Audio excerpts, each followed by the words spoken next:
Good evening, everyone. Welcome. It's such a pleasure to have you all here for our next virtual event. And it's a particularly exciting evening for many of us on the Indiaspora team because it's Women's History Month and we get to celebrate successful, impressive women leaders.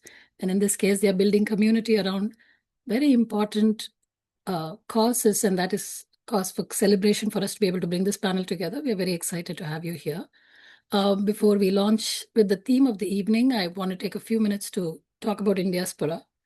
As many of you know, Indiaspora is a not-for-profit, and it's built around a simple but powerful idea that when talented and driven people come together around shared purpose, something extraordinary becomes possible.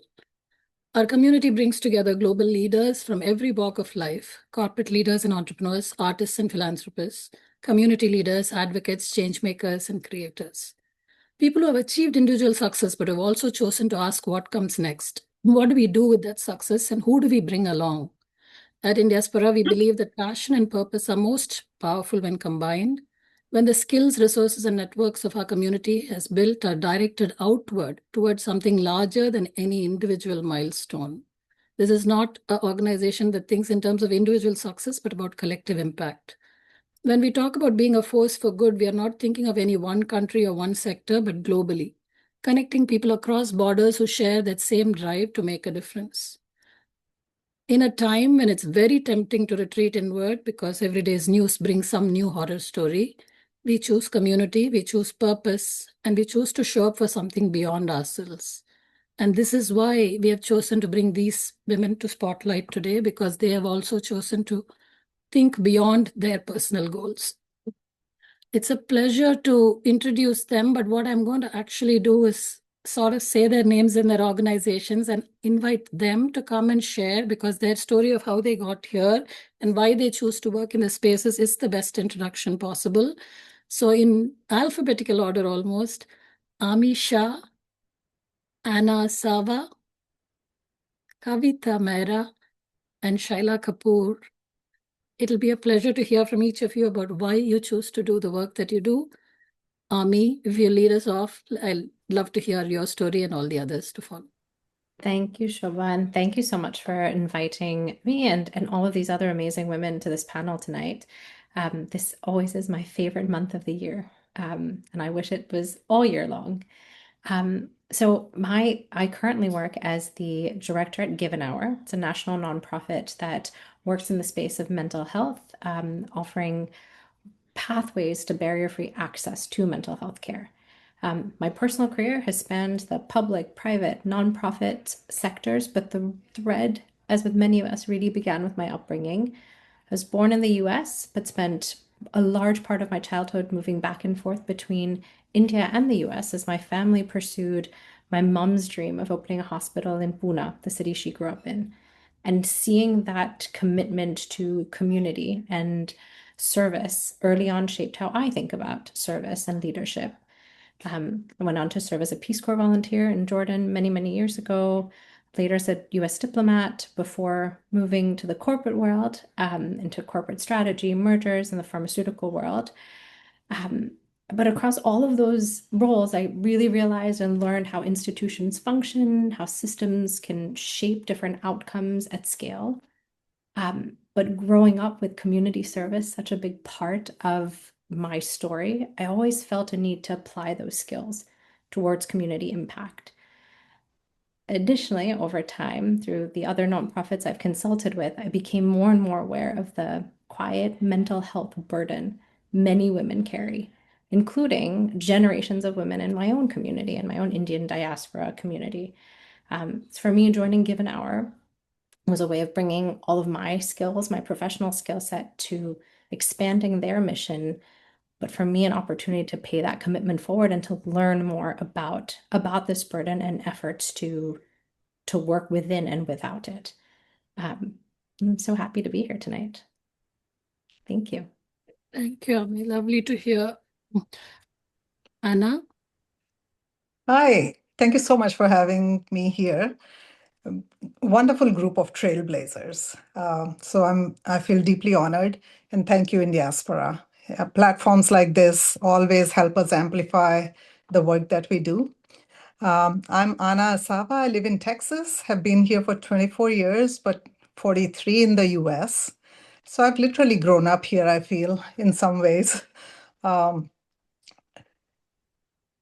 my husband and I, we've both been in technology, and I decided to leave my work to decide to do something different.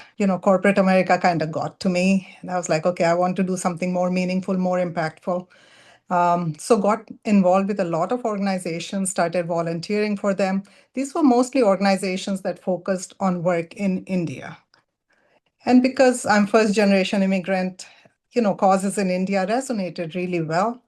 And, worked hard with the community as a volunteer and raised a whole bunch of money for these causes.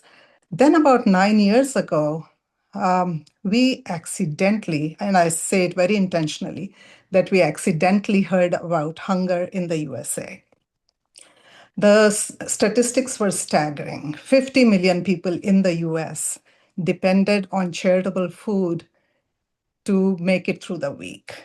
And that was stunning to us. And it was depressing in a way because having lived here for so long, somehow this was hidden. It probably was in plain sight, but we didn't see it. So once we found that out, we noticed that, at least in North Texas, where we live, we didn't see very many Indians volunteering in this field or talking about it in the 3 parties a weekend that we used to attend. Nobody talked about hunger.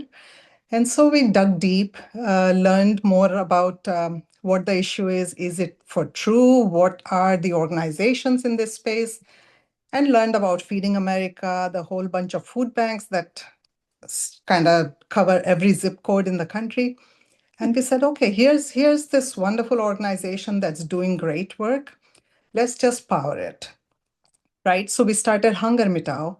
Hunger Mitao is not an organization. It's not a 501c3. It's a movement. We increase awareness within the Indian community about hunger in the US. We encourage people to give where you live. And we just mobilize and galvanize the community to come support their local food banks. So very simple model. We are evangelizing the work of the food banks. We know they have scale, they just need the power. And I believe the Indian community is large enough, affluent enough, influential enough to help them reach their goals. So I'm a full-time volunteer with Hunger Mitao. It's been 8 years, and within the 8 years, we have launched off in different cities. We have replicated the model across other diasporas. And as Hunger Mitao, we've been able to enable 80 million meals for the Feeding America network. I'm very proud of it because it's the Indian community that's making this impact. Thank you, Shoba. Thank you, Anna. Great to hear. Kavita. Hi, everyone. I'm Kavita Mehra. I'm the executive director of Sakhi for South Asian Survivors. My journey with Sakhi has been actually quite long. So I fell in love with this organization in 2003 when I was an intern. I was in university at the time, and it was actually the very first place I had ever interned. And I remember we used to hold our gala in the fall at the time, and I said to my boyfriend, who is now my husband, I want to be the next Shah, who is our former executive director. And he said to me, no, you will be the next Kavita Mehra. And I've wanted this job since that moment. And I can even remember watching, at that time we were honoring Mehra Nair, seeing her speak and the power of that room, of a community coming together, really thinking about the one public health issue that impacts every single member of our community, which is gender-based violence. So in 2017, I started in this role. I've been a nonprofit professional for nearly 25 years. It is the only work that I've ever known. And I started at the beginning of the Trump administration. And at that time, it was just months before the Me Too movement had become viral. And I had no sense of how my life and the work was going to shift.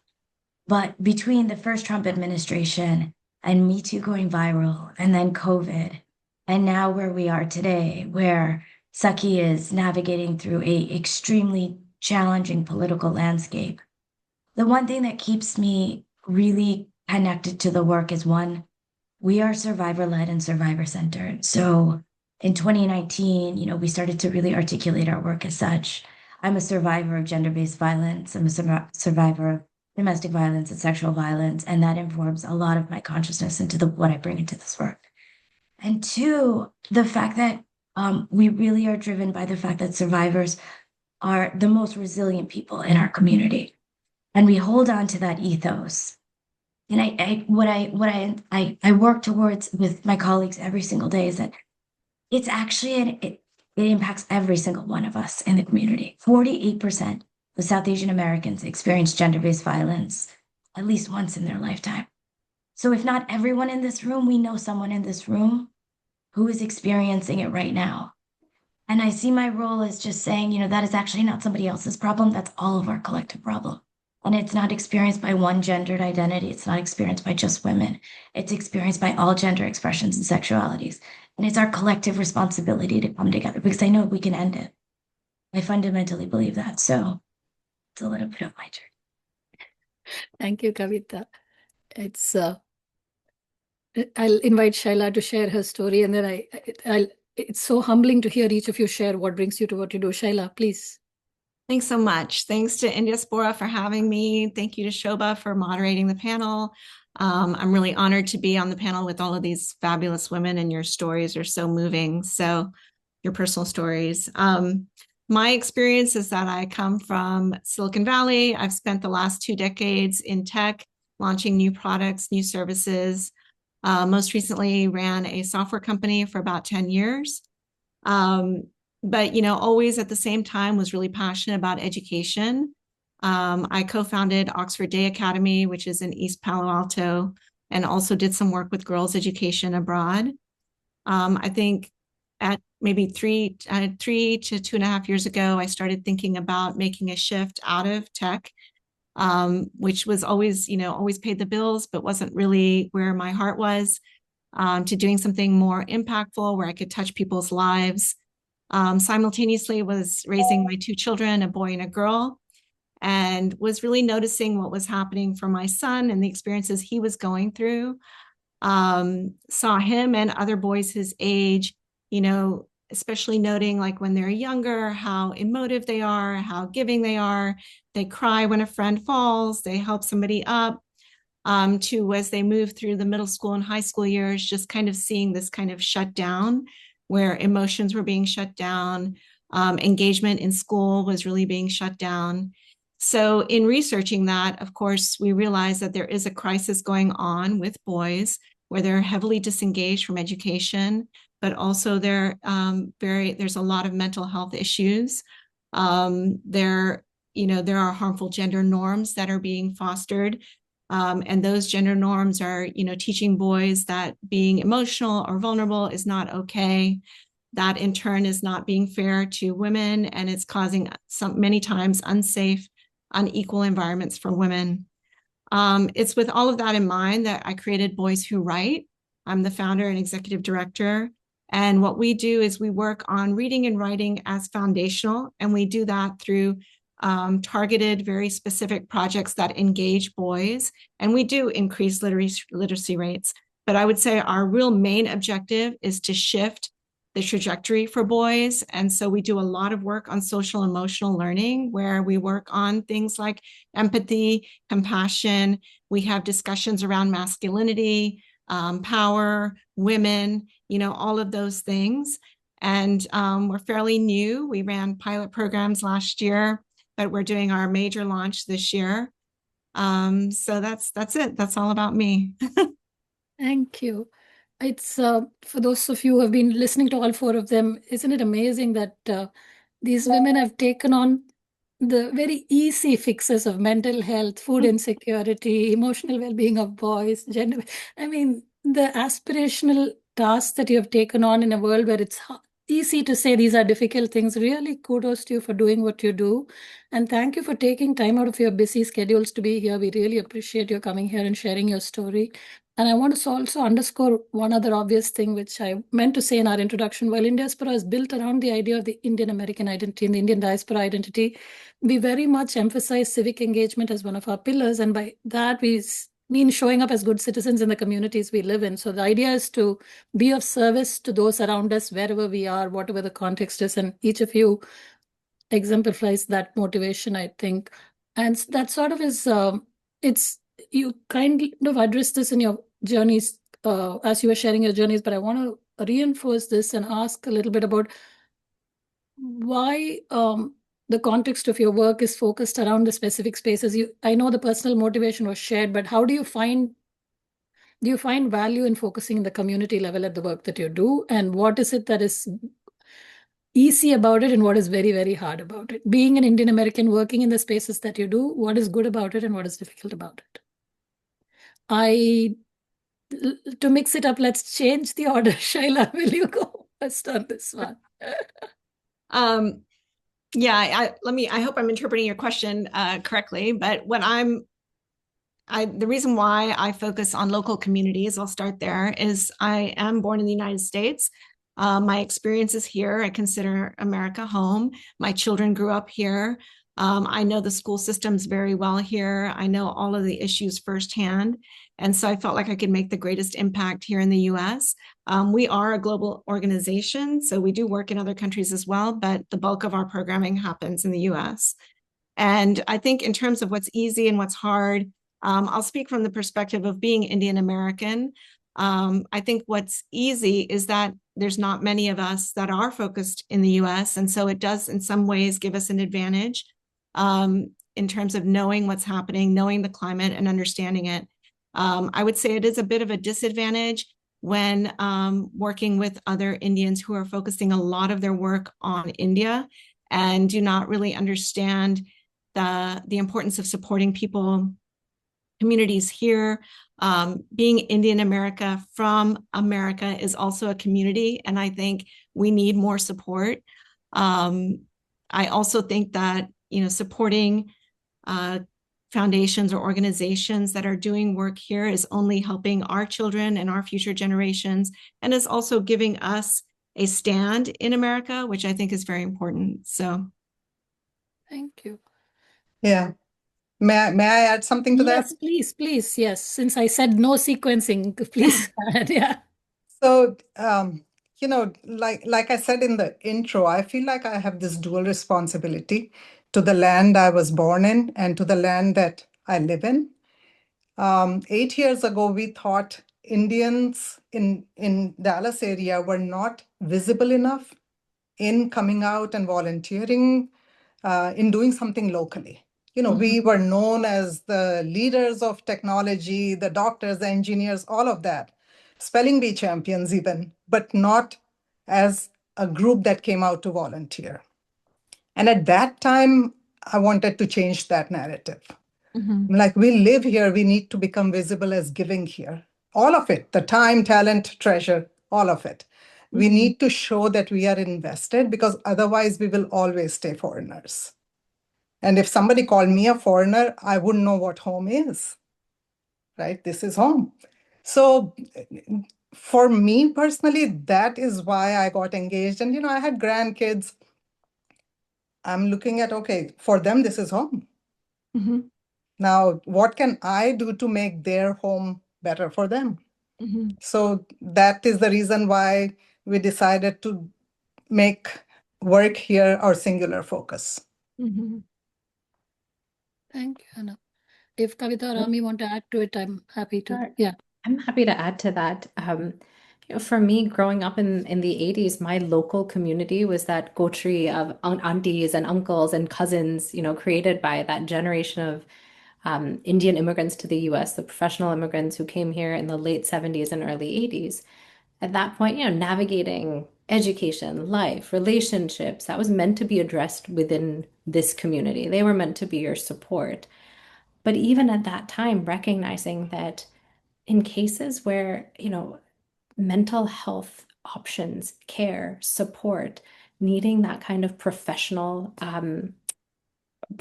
lens, was stigmatized, and you need to solve this at home. You don't need to take the issues anywhere else. So something that always kind of was in my mind, and in that optic that I brought to the work and to my relationships. So for me, seeking out an organization like Give an Hour that it looks at making clinical matches for people, finding mental health providers to donate time to people who are in need of mental health support and can't afford it, or for various reasons don't seek it. They also put a lot of value in peer support and finding local people, local communities that have a shared lived experience to help walk with you along that journey. We do a lot of work in the rare disease space, and a moment that just happened a couple of weeks ago, one of these caregivers of a child who has a rare disease diagnosis, she carries an extraordinary amount of emotional and logistical weight navigating healthcare for her child. As an organization, we could have simply given her a referral to a mental health provider for herself, for her child, but instead looking at how we can train peer supporters in her community, people she already trusts, people who have a shared lived experience with what she does.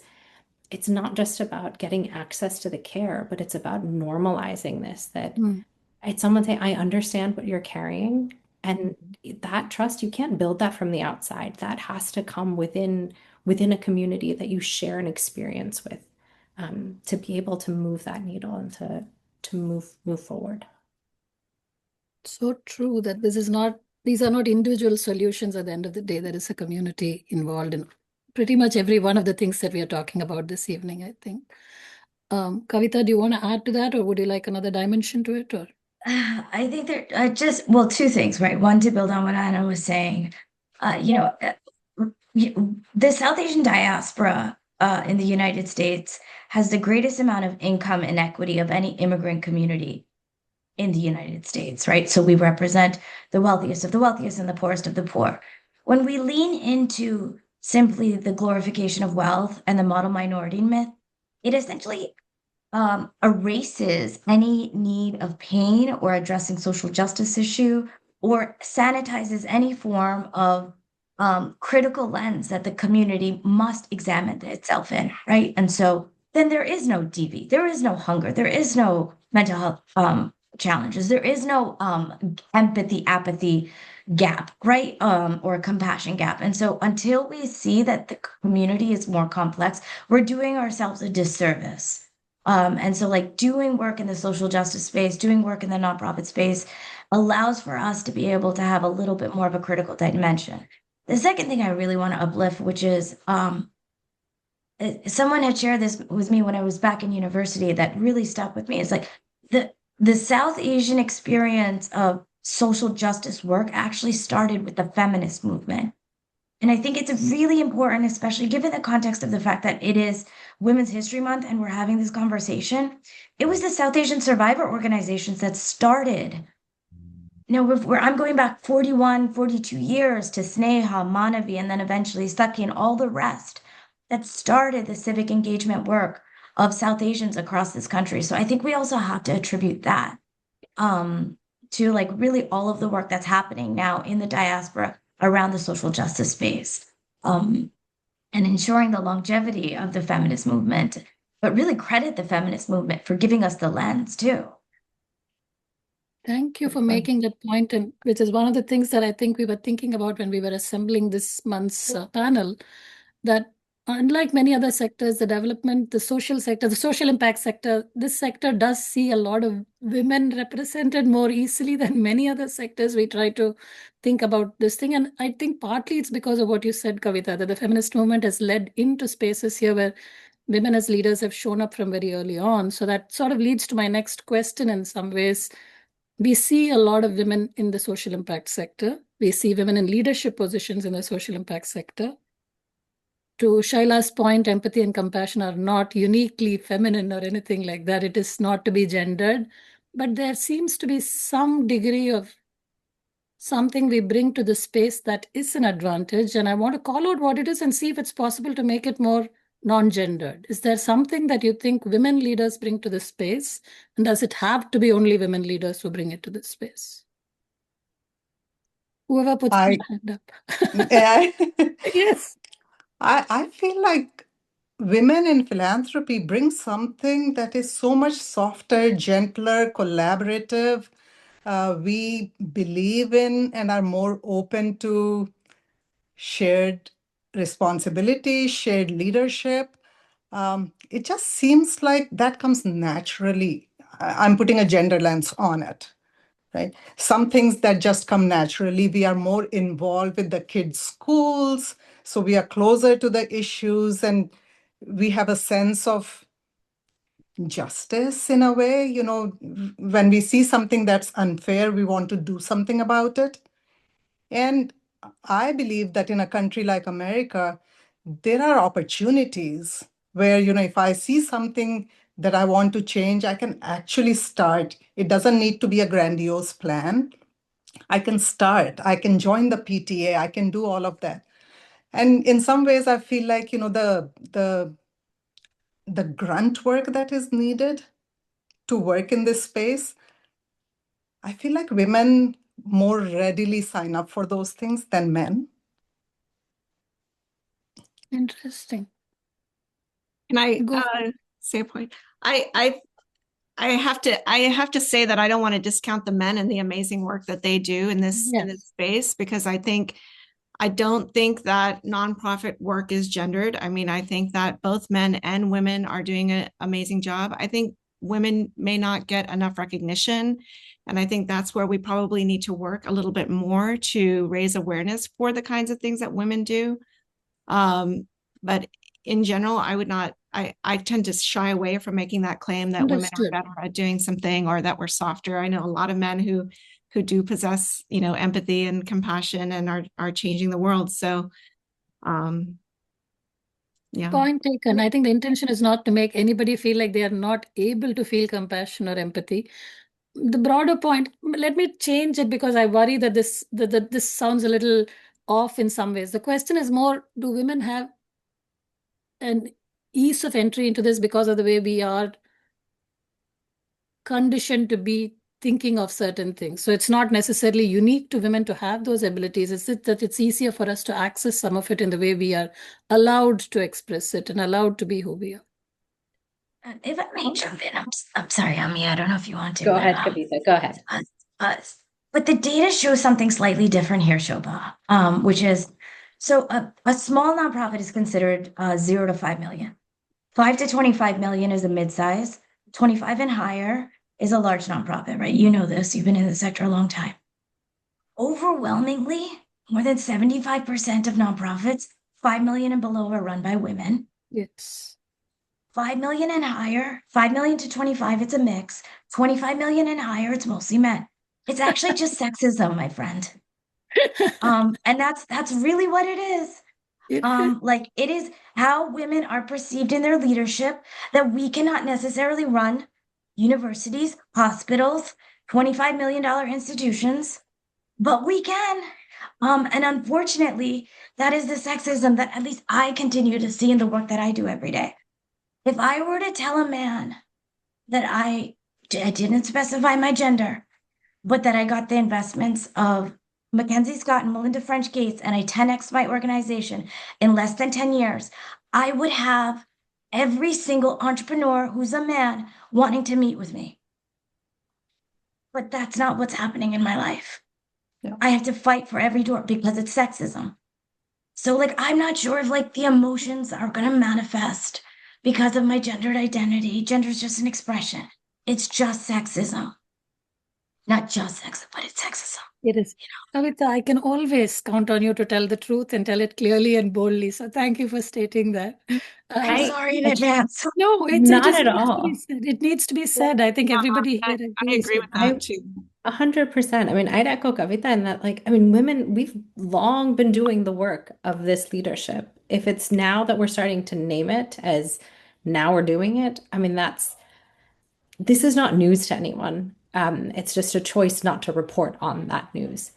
I mean, our own communities are, I mean, women have long been like the emotional infrastructure, but the infrastructure of families, communities, translating systems, coping with crisis, managing crisis, carrying emotional responsibility, carrying financial responsibility, most always, often without any kind of formal recognition. What I see in community work, nonprofit work, the business work, women are leading long before they're given the titles that says they are the leaders in these spaces, organizing networks, managing resources. We're doing all of this on behalf of our families, our communities. But if we now say that, oh, now we have women leaders, we're just behind the times on recognizing reality. Truth. I agree. Sort of taking off from something Kavita mentioned, because she mentioned the numbers and because we had discussed this in the pre-call, I will ask it now because I think it's a very valid question to spotlight, that what founder and entrepreneurial energy it takes to build movements and create this. And when we think of leadership and when we think of yesterday, I know Sakhi rang the bell at NASDAQ. So I thought it was an interesting day today because that's not an association you make with not-for-profits. Not that that is a marker of anything specific, but I do think those worlds have to be put next to each other and you have to think in those terms, that this is also building something. There is financial reality to what is being created. So how do we make the case for why it takes business plans and stage development and growth and what entrepreneurial energy it grows to build movements? So I'm going to request you guys to, again, feel free to take turns and take the question, whoever wants to go first. You know what will happen if you don't start speaking. I'll have to call out one of you. Kavita, do you want to go first because you brought it up in the pre-call? Yeah, sure. And just to reference the NASDAQ thing, we're living in a time where it is that our brown skin will never shed away, and it is under a microscope. And Indian Americans, or Indians, I should say, are the third highest undocumented community in the United States, right? So we're seeing ICE raids across the country. We're seeing what's happening across like the silencing of survivors, right? We're seeing this through even just like the Epstein files, right? That's come out. It was important to us at Sakhi to occupy spaces where we traditionally are not supposed to be. This is how we change narratives. This is how we continue to push the conversation. So seeing I Stand with Sakhi for South Asian Survivors in the middle of Times Square, we wanted that image to be shown to the rest of America to say, we belong here. Survivors, we have power, and also immigrant communities are important and they're the backbone to this country.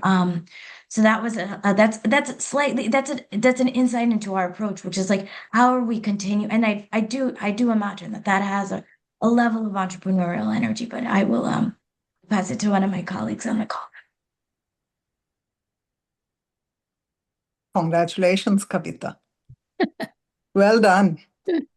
Do you want to take on that? Yeah. What does it take to grow hunger, Mitao? What is the kind of... No, it does. It does. Actually, my life in the tech world, I actually credit a lot of my professional skills to that work. Although the nonprofit space requires a lot of other skills too, but having those professional skills helps, right? So putting together a business plan, identifying who's working in that space, doing the due diligence, figuring out what is the biggest bang for your buck. Do you duplicate something that's already been doing or partner with them? From the get-go, when you start to put together your plan, think about scale. Is this a sustainable thing? Will it outlive you? In my case, I definitely wanted something that outlives me, and that's why we decided not to make this an organization, but a movement. The community will take it where it takes it. And if the community doesn't care, then there is no Hunger Mitao, right? So I say I was trained in professional America to be able to do this job. And so I feel like this was my calling, and I bring all the passion and the skills, and it definitely requires those disciplines and skills. There's negotiation, there's public speaking, there's working with difficult people, there's the fact that you can't fire volunteers, right? There's all of that. And so I feel like the professional world was my playground. Thank you, Anna. I know there will be people in development sector who will tell you that professional skills are groomed in the development sector too. So I'll say that, but I get your point that you learned some very valuable skills from corporate America that have been very handy in how you're building this out. I Yeah. get it. Yeah. Um, I'll add to Shaila, that. yeah. Oh, go ahead, Shayla. Or Yeah, no, No, I was either of just you. sorry. Amita, you want to go or? Sure. I was just going to say one of the reasons I was drawn to Give an Hour when I joined the organization is that it operates fundamentally at a core value-based level from an entrepreneurial mindset. We have a CEO and a very clear strategy, strong operational leadership, and the organization is run with the same level of rigor you would probably expect in a high-performing business. And that rigor matters. It definitely matters in mental health work. The needs are complex, the stakes are high, and there are communities that depend so much on these services being reliable, being sustainable. Having come from the corporate world and bounced back and forth between the nonprofit world and the business world, I very much think, yes, the business world, not the business world, but business thinking. That is something that brings you discipline, whether it's governance, financial sustainability, strategic partnerships, long-term planning, and having a conceptual understanding of those. But when it comes to applying those thoughtfully, these are the tools that help businesses, nonprofits that should be and are run like businesses, build durable institutions rather than just short-term flash in the pan programs. Yeah, I just wanted to echo a little bit of what Ami and Anna were talking about and just talk a little bit about my personal story, which is, I come from immigrant parents. They came here in the 70s. And at that time, you didn't really have a choice as to what, or at least for me, I didn't have a choice as to what my career would be. It was kind of relegated. I went to the University of Pennsylvania, studied business, went into business, spent decades, launched 2 companies. And it only turned out much later in life that I realized that kind of writing was a passion of mine and education was a passion.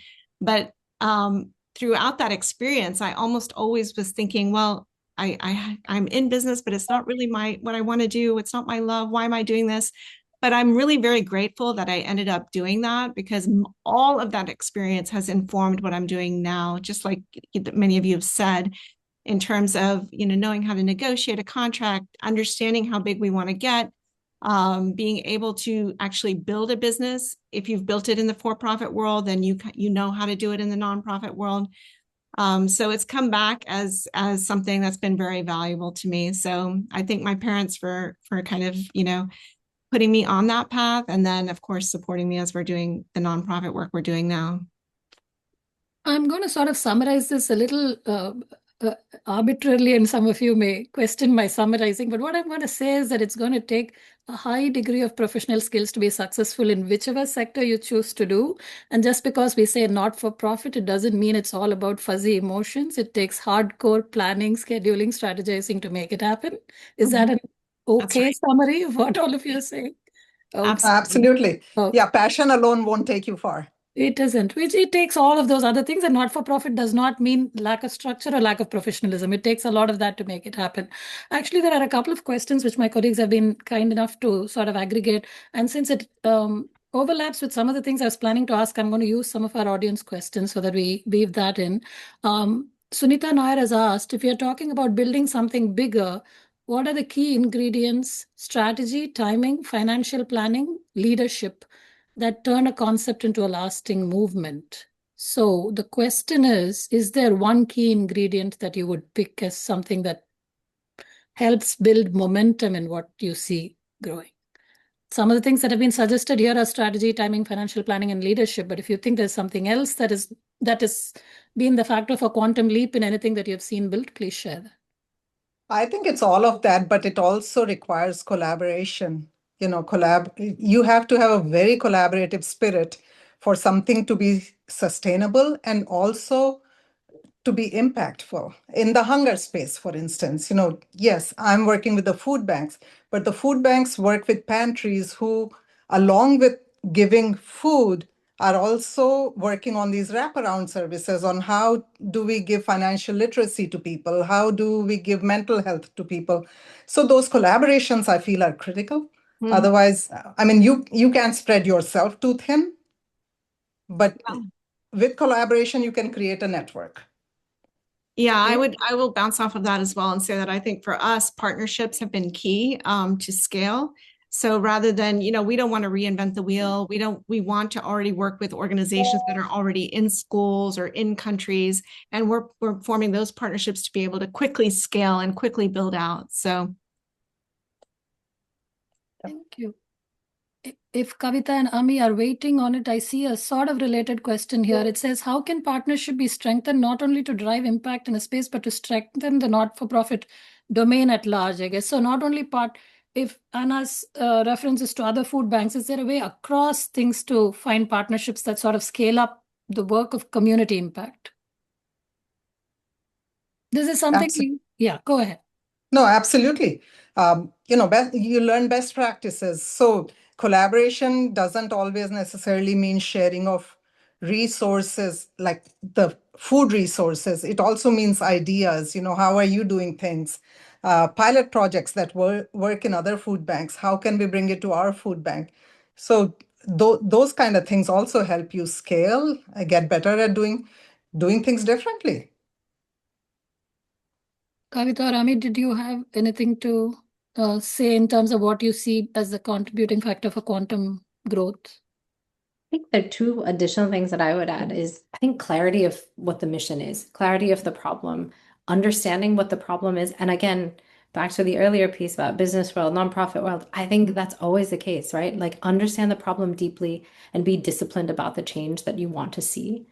I think in terms of partnerships, coming back to community trust, if the people that you are serving, that you want to be impacting, if they don't see themselves reflected in your work, the movement and that progress, I don't think it lasts.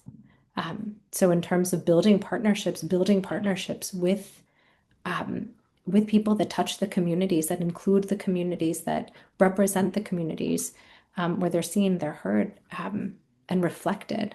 I think that's a path to scale and to growth. I find this question quite timely for us at Sakhi. So Sakhi last year received the Action for Women's Health grant. We were one of 80 plus organizations to receive it. And it's specifically to scale. It's the first time in the history of the gender-based violence movement to receive this level of infusion of capital for a hyper-local organization to build out a national footprint. And so we're thinking very consciously about what scale looks like in the GBV movement because it really doesn't exist. We're thinking about, yes, partnerships, but is there an opportunity for advocacy and leading into that or narrative change? I think the direct service element of scaling will be the most expensive form of scale, and why replicate a model in which like other organizations are already doing the work? How do we think about networking the national movement? But to the first question that was asked, what was sitting with me, and I don't know if this was directly said, was build your bench, build your team. I think strong organizations are built by strong teams. And I've actually seen the ideas and the investment of really strong ideas not coming to fruition because they didn't have the right team. I've seen organizations sunset for that reason. I've been a part of an organization that's had some challenges because of that reason. So build a really strong team, and maybe because I'm in the midst of doing that right now and building out our bench, it's coming top of mind to me. But without your team, you can't go far. Great answers from each of you. Many things to think about here about what it means. What does scale mean? What are the elements of it? I'm going to sort of combine two questions, and one of it is actually directed to you, Kavita, directly, where they're asking, why do you think there are fewer women in leadership positions at the 25 million and above, and what do you believe is the biggest reason? I think she said it's sexism, but I'll let you answer it again. But if there are other reasons, but I'll also combine this with, I would like this to be the focus of your answer also. Neha has asked, for young women who want to drive change but don't yet have influence or resources, where should they start? So yes, why are there not enough leaders? How do we encourage young women setting out in this path to think in terms of those leadership positions? Yeah, I'm happy to kick us off. That's fine. I mean, I think yes, because of yes, sexism. I think that in those particular types of positions, they're very heavy fundraising roles. But they're also a view that women cannot lead organizations of that size. We see this in the for-profit sector. We see this in the nonprofit sector, and this is just something that we have to continue to combat, particularly as women of color. And I think we have these moments of self-doubt. I know I constantly face it, of where it's really challenging to have to sit in our positional power, but I think we have to also support one another as we are sitting in our positional power, as we're growing through those moments. That second question also just resonates with me a lot. I'm a working class person from New Jersey. I grew up with, my parents came to the United States in 1976. I grew up in a very blue collar town. And while I went to fairly elite institutions, like I graduated with $120,000 in debt. I did not have my parents paying for things. But I made the choice to be in the nonprofit sector because I made other sacrifices. Because for me, this was my heart. And I knew I wanted to do this my entire life. And I knew my life needed purpose. But I think if that wasn't the case, and listen, like we're also, let me just clarify, a single income household. It's not like my partner is like, some banker at Goldman. Not that there's anything wrong with bankers at Goldman, but so I think that people have to make the choices that feel right to them and feel most authentic to you. And it's a journey. There's so many incredible women on this call who have stepped in and out of the nonprofit sector, who have had a deep relationship with and have made lasting change in their community, and there are multiple examples of it. So, but I'd be curious to hear what my colleagues think.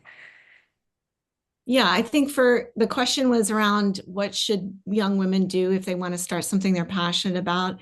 My advice, having just done it like a year and a half ago, would be first to find a small network of people that resonate with your idea and what you're doing, who can cheer you on. Because I think, we're hard enough on ourselves as founders, and we're working desperately to try to make this work. And sometimes you just need someone who's capable, who understands the issue, and who can help you move forward, even just emotionally. My emotional person is on this call, so I want to give a shout out to her. But yeah, I mean, I think that was really, really important for me. And and then of course the rest of it also, all of the leadership and all of the testing of your idea and all of that goes with it too. But this would, for me, would be the number one thing. Thank you. Yeah, I would like to say, figure out what you're passionate about. See if there's an organization in your area working on that. Start volunteering there. Get to know the issue better. Get to know the players in the sector better. Because if somebody is already doing something well, I mean, I hear from nonprofits all day long about, oh my gosh, there's 17 of us. And because there's so many of us, nobody's doing it well. So, collaboration by also, not necessarily having to stand up a duplication may make sense, or it may not. But once you get involved in the space a little bit, those answers will become clear to you. Thank you. Ami. I'd encourage, the way I encourage my daughter, and I'd encourage all young women, build competence, build real competence, understand how systems work, how decisions are made, and how resources move. I think that knowledge becomes a form of influence that long before you hold any formal leadership title. At the same time, to Kavita's point, it's important to recognize that these structural barriers do exist. They still exist. We do see women often leading smaller organizations, whether they're community organizations, smaller businesses even, while larger institutions with greater resources and more visibility are disproportionately led by men. Acknowledging that reality, naming that reality, helps us prepare the next generation to navigate that with more confidence and strategy. The other piece, start locally. If you want to create change, apply your skills, apply that where you see those needs in your community, in your area. Build your credibility through the actions that you deliver. over time, that competence, the relationships you build, and that persistence, that I believe that opens doors. And I think that's the hope I feel for all of us, for these women on this call. We want to open those doors wider and wider for the women who come after us. Thank you for so thoughtfully thinking about this. I'll add one more thing. I'll tell them to look for mentors like you, people who will give them time and share what you have learned. And I think that will also be such thoughtful advice. That's what I think people need to hear from people who have walked the walk. Switching gears, because money is at the bottom of any movement that's being built. There are many great questions. So I'm sort of picking and choosing and ordering it to sequence here. Fundraising. How do you approach it? What are your biggest challenges? I know Anna says volunteer run, but you still fundraise for helping with Feeding America. So it's still a big part of what you do. So the question here is, how do you make giving a sort of movement? And what do you do to think in terms of fundraising for yourself, but also encouraging people to think in terms of donation at large? Briefly, I'll segue to note that tomorrow is India Giving Day, which is India-focused giving. Today, we are not talking about that, but when we are talking about giving as a movement, I cannot not mention that that's also something we encourage people to think about.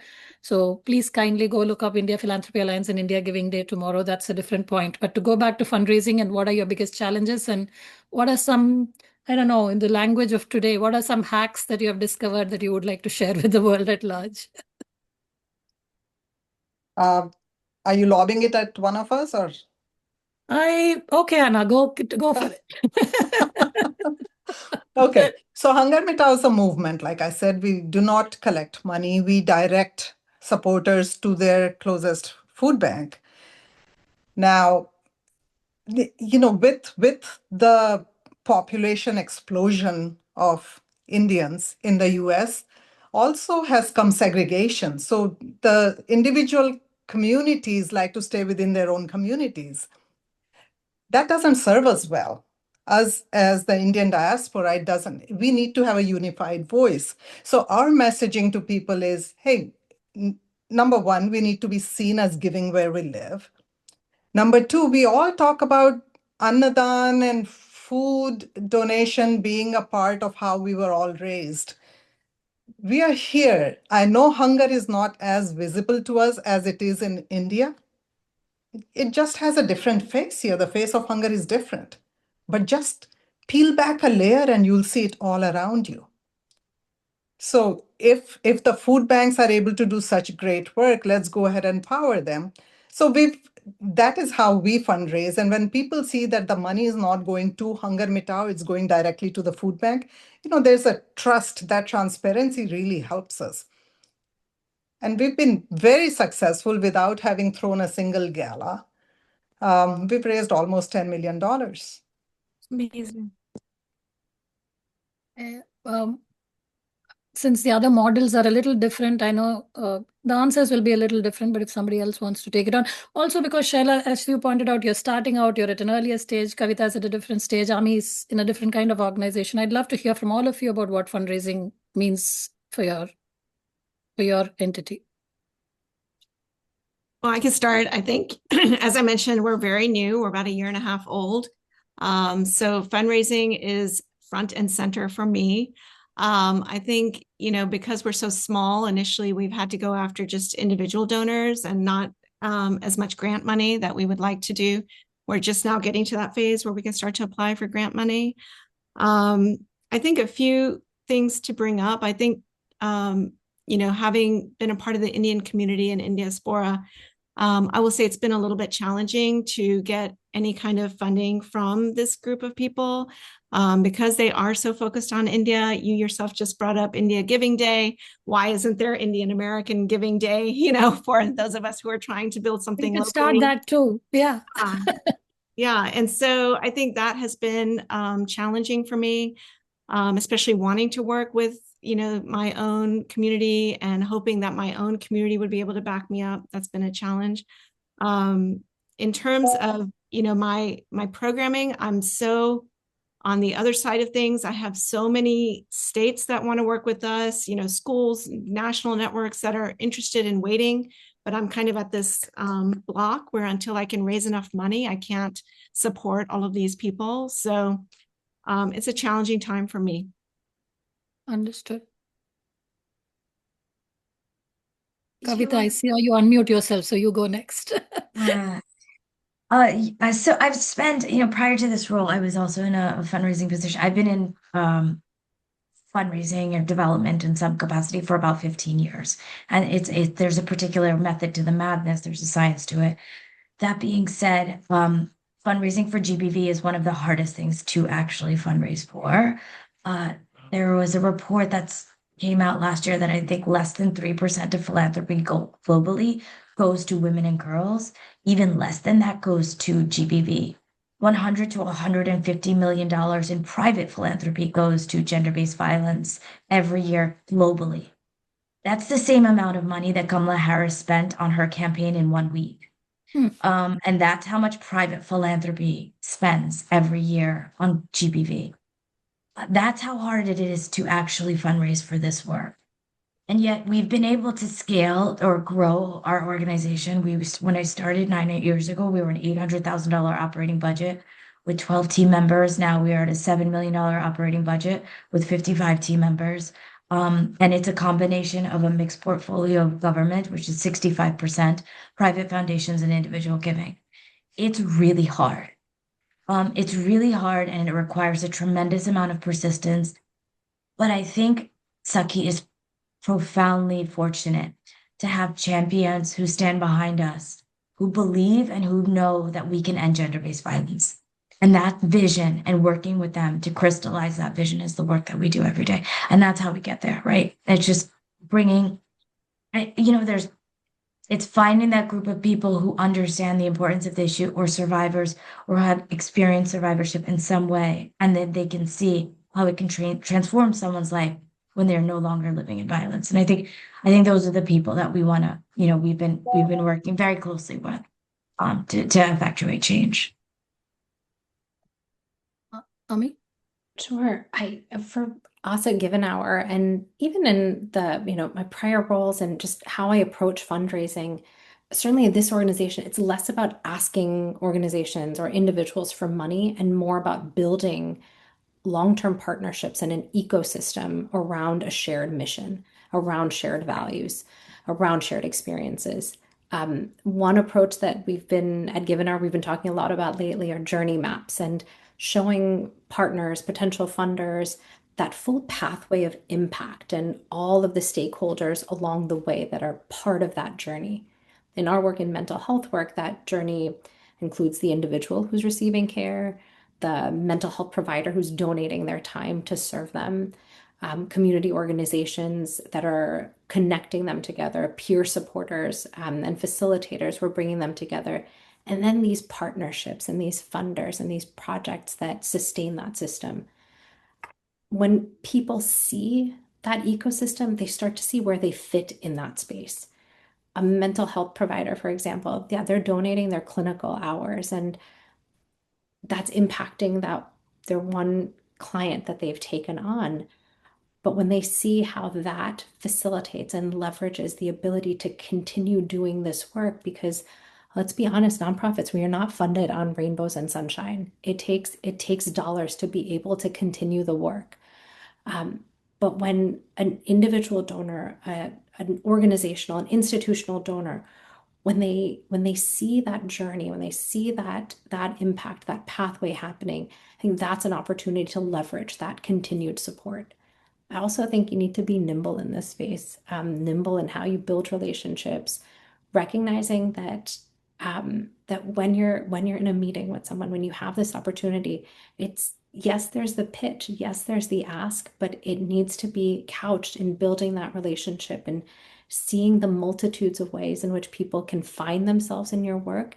That's how they're more likely to stay engaged and continually support a mission in a sustainable way. Relationship building before fundraising is an interesting way to think about it ultimately. Yes, I completely agree. But with the purpose, it's not just that. Yeah, it's not just, as you said, rainbows and sprinkles. That alone doesn't take us anywhere. But I want to briefly mention to Shaila that the point about India-focused fundraising and Indian American fundraising here, I don't see them as an either or. I don't think we're dividing it between people. I think there's enough wealth in the community to support all of us. And the reason we are spotlighting organizations doing incredible work here is to showcase to the community that there are opportunities here to do meaningful engagement also. So it's all of us, the rising tide lifts all boats argument, right? So we can all be there for each other.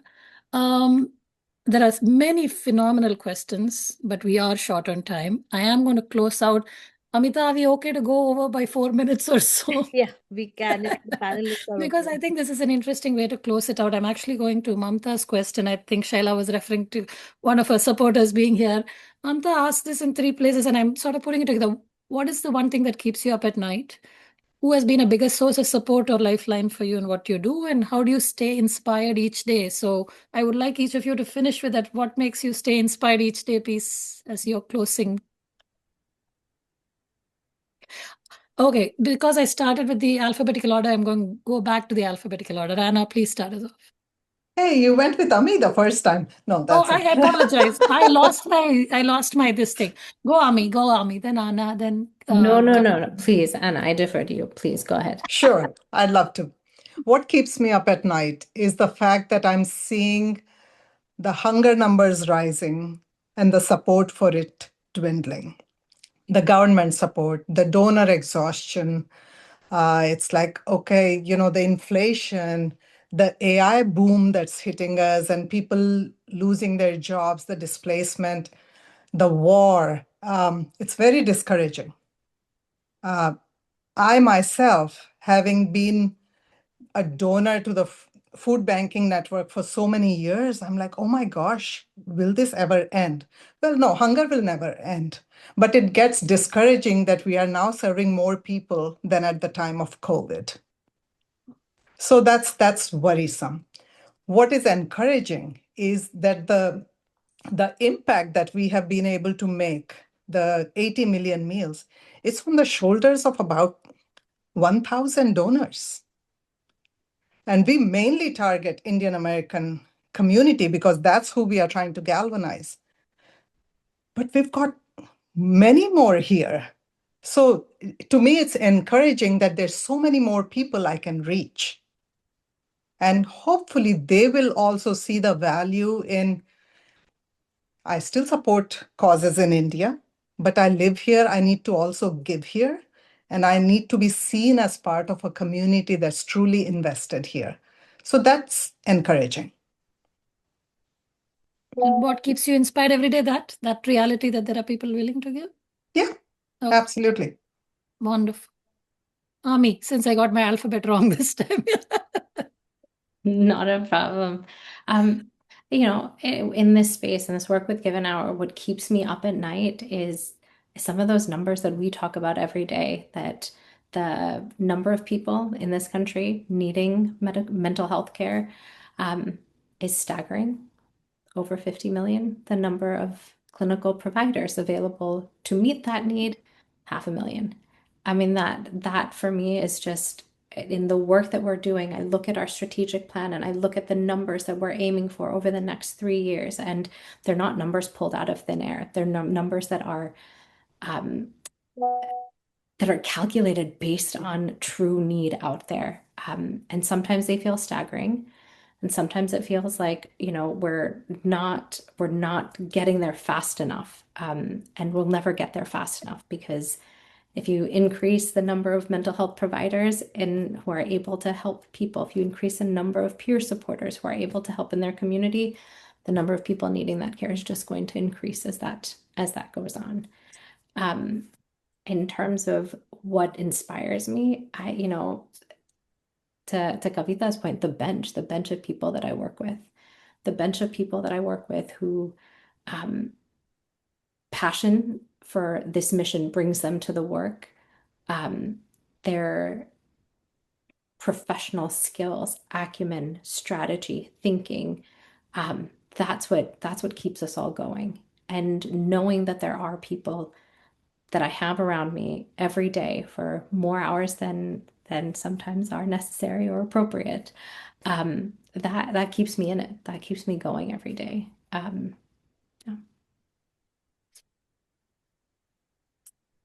Kavita, please. I think what keeps me up at night right now is the sociopolitical climate and the impact it's having on our community, and the wild inequity that is going to happen and unravel, especially as we see the rollout of HR1. How homelessness and how food insecurity and access to critical services will continue to impact people's survival, and directly impacts the work that we do. We're a public entity that provides high quality resources so survivors don't have to live in violence. And no one should ever live in violence, but they shouldn't have to stay with their partner because they have nowhere else to live or they have no other place to eat. And that's what's going to happen. And that's what's starting to happen. The person that sort of is my champion, in my corners for the last 25 years has been my husband. That person who was my boyfriend who told me. The people that inspire me are the survivors in my life. There was Mehra Mamdani came to our office for a community iftar on March 1st. And there was a community member who said, it feels like we matter because he came. And it was the first time a sitting mayor had come to our office, and it felt like, well, you do matter, and there's a reason he's here. And, to be seen by someone who has such gravitas, it really is the survivors in our community that, and in my personal life, that keep me going. Thank you. Shaila?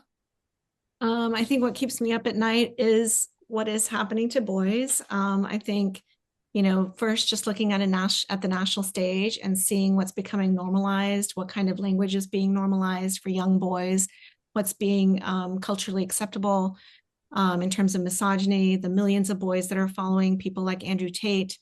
Only 40% of entering classes are now made up of men, and that number is dropping year over year. So there's, a significant crisis in terms of boys, and I don't think enough people really recognize that we do need to go directly to the source and focus on improving the lives of those boys and making them more educated and making them more compassionate beings. What inspires me, I think, as most of you have said, is, my family, of course. I think I'm also inspired by the boys because I spent every day in a pilot program this past summer, and just to see these young boys that are still coachable, are still, have dreams, have visions, and sometimes just don't have the opportunity to make that a reality, I think was very inspiring to me. And I continue to do this work because I believe in them and I am inspired by them. Thank you all. Can't thank you enough for taking the time and educating us all about the work that you do. We leave with greater knowledge and awareness about each of your areas. As Kavita said, to be seen is the greatest gift sometimes. And with each of you talking the talk that you do, you are spotlighting important things. Thank you on behalf of all of us at Indiaspora. Really appreciate this fantastic conversation. Take care. Thank you, Shoba. Thank you, Thanks for Indiaspora. doing this, Indiaspora and Shoba. Thank you, Really everyone. appreciate it. Thank you. Thank you. It's great being in conversation with you. Take care.